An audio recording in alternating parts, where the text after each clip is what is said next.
चलिए देखिए इधर हमारा जो चैप्टर अभी चल रहा है, चैप्टर का नाम है द्विघात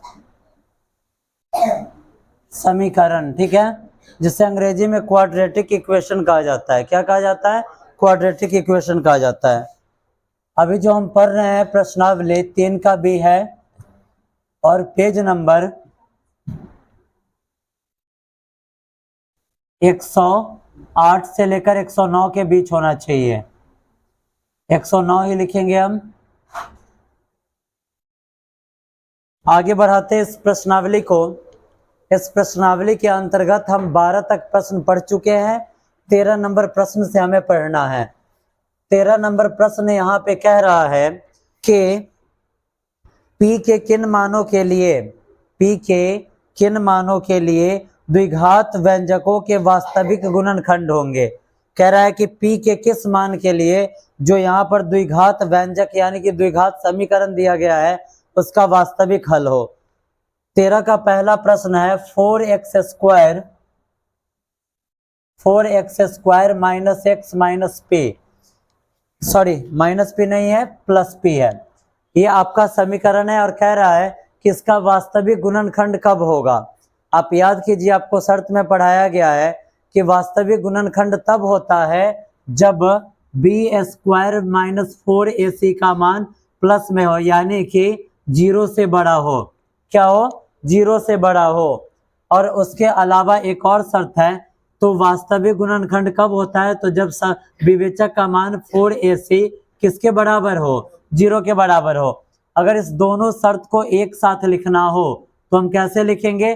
तो हम लिख सकते हैं कि समीकरण युग्म का वास्तविक गुणनखंड तब होता है जब विवेचक यानी कि बी स्क्वायर माइनस 4ac का मान या तो 0 से बड़ा हो या 0 के बराबर हो।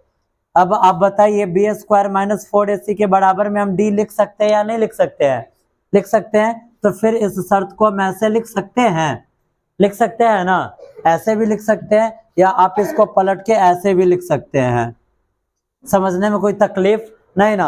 अगर ये शर्त आपका आता है तो ये जो व्यंजक दिया गया है यानी कि समीकरण दिया गया है इसका वास्तविक गुणनखंड होगा। ठीक है, चलिए प्रश्न कह रहा है कि यहाँ पर ये जो समीकरण है इसका वास्तविक गुणनखंड कब होगा। तो जरा आप हमें बताइए, अगर हमें वास्तविक गुणनखंड निकालना है तो उससे पहले हमें क्या निकालना पड़ेगा? विवेचक या विविक्तर, जिसे हम किस चीज से सूचित करते हैं? डी से सूचित करते हैं। आप यहाँ ध्यान से समझेंगे क्योंकि यह पूरा प्रश्न डायरेक्ट आपके माइंड में जाएगा, कंफ्यूजन का कोई गुंजाइश ही नहीं है। समीकरण का जो हल है वो समान हो या असमान होगा, या फिर समीकरण वास्तविक है या अवास्तविक है, इसको पता करने के लिए हमें समीकरण का विवेचक निकालना पड़ता है। अब हम बढ़ते हैं आगे। हम यहाँ लिखेंगे विवेचक के लिए a बराबर, a का वैल्यू 4, b बराबर, b का वैल्यू -1 और c का वैल्यू क्या है? p है। अब हम लिखेंगे यहाँ पे समीकरण युग्म के वास्तविक हल तब होंगे जब समीकरण किस रूप का हो? d बड़ा हो या बराबर हो किसका? 0 का। होंगे जब समीकरण d बड़ा हो या बराबर हो 0 के। ठीक है, समीकरण युग्म के वास्तविक हल तब होंगे जब समीकरण ये लिख दिया गया है के रूप का हो। समझने में कोई दिक्कत नहीं ना। अब हम नीचे लिखेंगे, क्या लिखेंगे हम नीचे? तो लिखेंगे यहाँ पे विवेचक d बराबर क्या होता है? बी स्क्वायर माइनस 4ac होता है ना। अब यहाँ पर आप देखिए d के बाद संबंध क्या है? d बड़ा होना चाहिए या बराबर होना चाहिए किसका? 0 का। अब चलिए यहाँ पे आप देखिए बी स्क्वायर b के जगह पर क्या है? -1 है का स्क्वायर माइनस 4ac, तो -4। a का वैल्यू क्या है? a का वैल्यू है 4 और c का वैल्यू क्या है? p है। समझने में कोई दिक्कत नहीं ना। गुणा में ही p लिख दीजिए आप, जब आगे बढ़ाएंगे तो देखिए डी का वैल्यू किसके बराबर में होना चाहिए, 0 के बराबर में। लिख दिया गया -1 का स्क्वायर माइनस का स्क्वायर प्लस और 1 का स्क्वायर 1 माइनस 4 चौका 16p। अब बताइए 16p माइनस में इधर आएगा तो प्लस में, तो यहां पर हम लिख सकते हैं -16p बड़ा है या बराबर है 1 का। अब यहां देखिए -16p इधर था, इधर हम लाए -16p लिखे हैं, लेकिन जब ये माइनस वाला इधर आता है तो ये प्लस में आ जाता है। आगे हम इसे बढ़ाएंगे, जरा आप ये देखिए 16p के साथ गुणा में उधर जाएगा तो भाग में, यानी कि p का वैल्यू क्या आया, p का वैल्यू आया 1/16। यही हो जाएगा आपका आंसर। ठीक है, समझने में कोई तकलीफ? जरा आप मिलाइए तो आंसर क्या दे रहा है।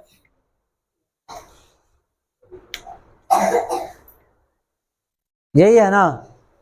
अब जब आप नीचे आइएगा आंसर में तो इसका साइन पलट जाएगा। साइन क्यों पलटेगा तो आप जरा बताइए हमें, आपका जो आंसर आया है 0 से बड़ा आया है या नहीं आया है? आया है ना, 0 से बड़ा आया है तो p का हम ऐसे p के बगल में सिंबल ऐसे करेंगे 1/16 लिख देंगे। और जरा आप बताइए अगर p का वैल्यू यहाँ पर प्लस में आया तो समीकरण युग्म का जो गुणनखंड होगा वास्तविक होगा या नहीं होगा? होगा। वास्तविक कब नहीं होता है? तो जब यहाँ पर अगर आंसर माइनस में आता तो हमारा जो गुणनखंड निकलता है वो वास्तविक नहीं निकलता। समझने में कोई तकलीफ नहीं ना। इसमें का टोटल चारों प्रश्न आपसे बनेगा, बना लेंगे। चलिए अब पहुंचते हैं हम अगला पड़ाव की तरफ। 14 नंबर प्रश्न से आप एक बात याद रखेंगे, जो 14 नंबर प्रश्न है बाबू वहां से लेकर 18 तक डायरेक्ट प्रश्न के ऊपर शर्त लिख दिया है कि निम्नलिखित द्विघात समीकरणों को गुणनखंड विधि से हल करें। द्विघात सूत्र से हल नहीं करना है, गुणनखंड विधि से हल करना है।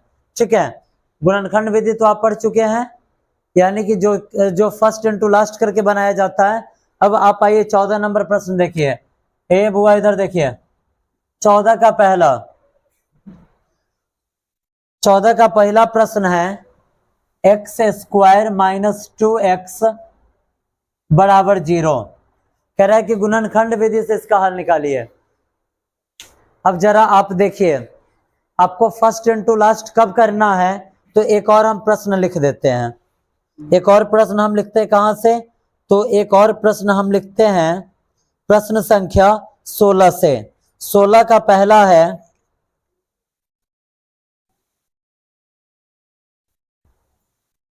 x² प्लस 2x प्लस 1 के बराबर में 0। यहाँ पर दो गो प्रश्न लिखा गया है, एक 14 का पहला है और एक 16 का पहला है। अब हम गुणनखंड कैसे करेंगे? तो गुणनखंड में आप सबसे पहले यहाँ देख लीजिए कि इसमें पद क्या गो है। क्या गो पद है इसमें? 1 2 3 गो पद है। जब यहाँ पर 3 पद है तो हमें फर्स्ट इनटू लास्ट करना पड़ेगा। लेकिन यहाँ पर आप देखिए, यहाँ पर आपको क्या गो पद दिया जा रहा है? 2 गो। जब 2 गो पद दिया तो यहाँ पर फर्स्ट इनटू लास्ट आपको नहीं करना है। फर्स्ट इनटू लास्ट कब करना है? जब पद क्या गो दे? 3 गो दे। 2 गो पद देगा तो हमें फर्स्ट इनटू लास्ट नहीं करना है, हमें डायरेक्ट कॉमन ले लेना है। ठीक है, आगे बढ़ाए। इस दोनों में हम कॉमन क्या ले सकते हैं? तो x कॉमन ले लिए ना। एगो x यहाँ का एगो x कटा, माइनस का माइनस, x से x गया, 2 बच गया के बराबर में 0। अब ये जो 0 है इसके लिए भी है और इसके लिए भी है, तो x के बराबर में 0 और कॉमा x माइनस 2 के बराबर में 0। आगे बढ़ाएंगे तो x के बराबर में 0 कॉमा x माइनस 2 इधर आया तो प्लस 2, तो x का वैल्यू क्या आया? 0 कॉमा 2 बन जाएगा। बनेगा ना? इस टाइप का अगर प्रश्न रहेगा तो समझने में कोई तकलीफ नहीं ना। जब 2 गो पद रहेगा तो हमें फर्स्ट इनटू लास्ट नहीं करना है, हमें फर्स्ट इनटू लास्ट कब करना है? जब 3 गो पद रहे। अब आइए आप एक ये भी प्रश्न देख लीजिए 16 नंबर। ये जो 16 का पहला दिए हुआ है प्रश्न है यहाँ पे x² प्लस 2x प्लस 1।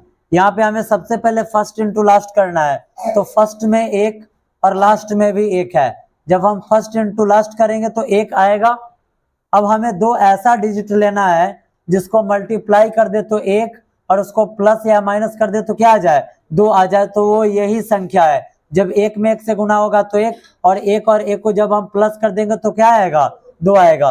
तो क्या हम इसे लिख सकते हैं एक्स स्क्वायर और प्लस में 1 और 1 आया है यानी कि 1x, यानी कि एगो एक्स और प्लस एगो और एक्स और प्लस में यहाँ पर 1 के बराबर में 0।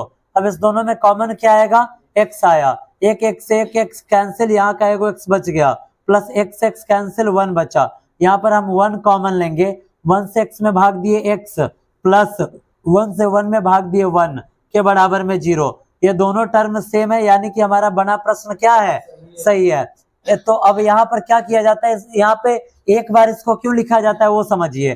तो अब इस टोटल में कॉमन कौन है, तो x प्लस 1 कॉमन है, x प्लस 1 से x प्लस 1 कटा, यहाँ का x बच गया और यहाँ से देखिए x प्लस 1 से x प्लस 1 कट गया, ये 1 बच गया और ये 1 प्लस में है के बराबर में 0। तो अब हम लिखेंगे x प्लस 1 के बराबर में 0 कॉमा x प्लस 1 के बराबर में 0। आगे बढ़ाएंगे तो यहाँ देखिए x प्लस 1 इधर आया तो -1 और यहाँ पर x प्लस 1 इधर आया तो -1, यानी कि x के बराबर में लिख सकते हैं -1 कॉमा -1। जरा आप यहाँ पर देखिए, यहाँ जो मूल निकला है दोनों मूल बराबर है, यानी कि अगर हम इसका विवेचक निकालेंगे तो इसका विवेचक 0 निकलेगा। ठीक है, समझने में कोई तकलीफ नहीं ना। बनेगा प्रश्न, आपको 18 तक पूरा प्रश्न कंप्लीट करके लाना है। जो भी प्रॉब्लम आएंगे नेक्स्ट डे आपको प्रॉब्लम बताया जाएगा। ठीक है, कोई कठिनाई समझने में नहीं। चलिए मिलते हैं नेक्स्ट डे इस चैप्टर के समाप्ति के तरफ।